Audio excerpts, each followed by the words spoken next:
دنیا میں بہت سارے خیر کے کام ہیں جن سے اللہ تعالیٰ راضی ہوتا ہے، بہت سارے خیر کے کام ہیں، لیکن ان خیر کے کاموں میں ایک خیر کا بہت بڑا کام یہ ہے کہ اگر کوئی شخص بھوکا ہو تو اسے کھانا کھلایا جائے۔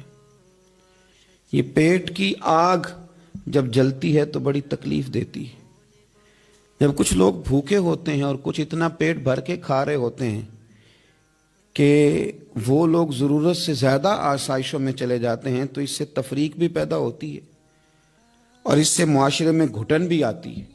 کسی بھوکے کو کھانا کھلانا، پیٹ بھر کے روٹی دینا، اس کی اشکشوئی کرنا بہت بڑی عبادت ہے، یہ بہت بڑا احسار ہے۔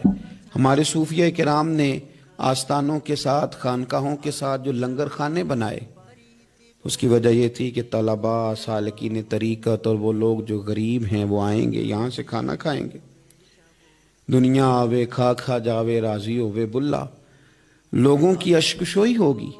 میرے نبی پاک صلی اللہ تعالیٰ علیہ وسلم نے فرمایا قیامت کے دن اللہ تبارک و تعالیٰ فقراء سے فرمائے گا کہ اٹھو، جس نے تمہیں کھانا کھلایا تھا اس کا بازو پکڑ کے جنت میں لے جاؤ، جس نے تمہیں پانی پلایا تھا اس کا بازو تھام کے جنت میں لے جاؤ، جس نے تمہیں کپڑا پہنایا تھا اس کا بازو تھام کے جنت میں لے جاؤ۔ پھر وہ غریب لوگ، وہ فقراء اٹھیں گے، کسی کو اس لیے جنت میں لے جائیں گے کہ اس نے کھانا کھلایا تھا، کسی کو اس لیے جنت میں لے جائیں گے کہ اس نے پانی پلایا تھا، کسی کی اس لیے اللہ کے حضور سفارش کریں گے کہ اس نے کھانا کھلایا تھا۔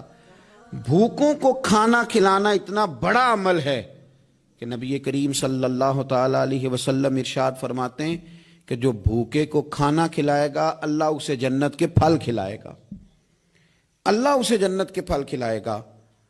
یہی ہے ذوق عبادت کی انتہا ساغر، یہی ہے ذوق عبادت کی انتہا ساغر کہ غم حیات کے ماروں کا احترام کرو۔ حضرت غوث پاک محبوب سبحانی، قندیل نورانی، شہباز لامکانی، جماعت صوفیاء کے امام، جماعت اولیاء کے امام حضرت غوث پاک رضی اللہ تعالیٰ عنہ اپنی 40 سالہ خدمت دین کا، تحقیق کا، درس کا، واعظ کا، تقریر کا نچوڑ بیان کرتے ہیں۔ صوفیاء کو ماننے والے، عقیدت رکھنے والے، مرید ہونے والے، غوث پاک کی 11ویں دینے والے، ان کے نام کے تذکرے کرنے والے سنیں۔ حضرت غوث اعظم فرماتے میں نے تحقیق کی ہے لیکن بھوکوں کو کھانا کھلانے سے زیادہ میں نے خدا کا قرب پانے والا کوئی عمل بھی نہیں دیکھا۔ فرماتے لوگو اگر میرے پاس کل دنیا کے خزانے آ جائیں، غوث اعظم جیلانی فرماتے ہیں میرے پاس اگر کل دنیا کے خزانے آ جائیں میں سارے ہی بھوکوں کو کھانا کھلانے میں صرف کر دوں گا۔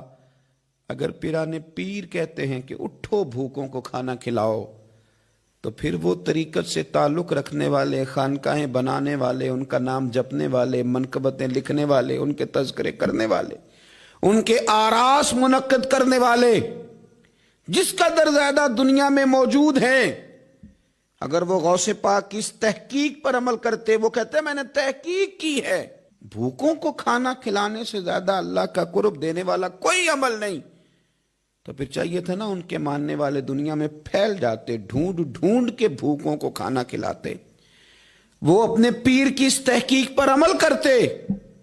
اور اگر یہ لوگ میدان عمل میں نکل آتے تو کیا کوئی بھوکا بچتا؟ جتنی تعداد میں غوث اعظم کے ماننے والے ہیں اگر وہ کھانا کھلانے پہ نکل آتے تو کیا کوئی ماں رات کو اس لیے روتی کہ اس کے بچے نے روٹی نہیں کھائی؟ کیا کوئی باپ اس لیے تڑپتا کہ اس کے بچے نے روٹی نہیں کھائی؟ کیا ایسا ہوتا تھا کہ بڑے بڑے ہوٹلوں کے دروازوں پر لوگ کہتے کہ ایک روٹی مجھے بھی مل جائے؟ لیکن ہم نے اپنے بزرگوں کا نام تو جپا، ان کی تعلیمات نہ سمجھ سکے۔ غوث اعظم رضی اللہ تعالیٰ عنہ فرماتے ہیں لوگوں میں نے تحقیق کی ہے، تحقیق کی ہے، تحقیق کی ہے، تمام اعمال کی تحقیق کی ہے، لیکن بھوکوں کو کھانا کھلانے سے بہتر مجھے کوئی عمل نظر نہیں آیا۔ میرے پاس اگر کل دنیا کے خزانے آ جائیں تو بھوکوں کو کھانا کھلانے پہ لگا دوں گا۔ یہی ہے ذوق عبادت کی انتہا ساغر کہ غم حیات کہ ماروں کا احترام کرو۔ آخر دعوانا ان الحمدللہ رب العالمین۔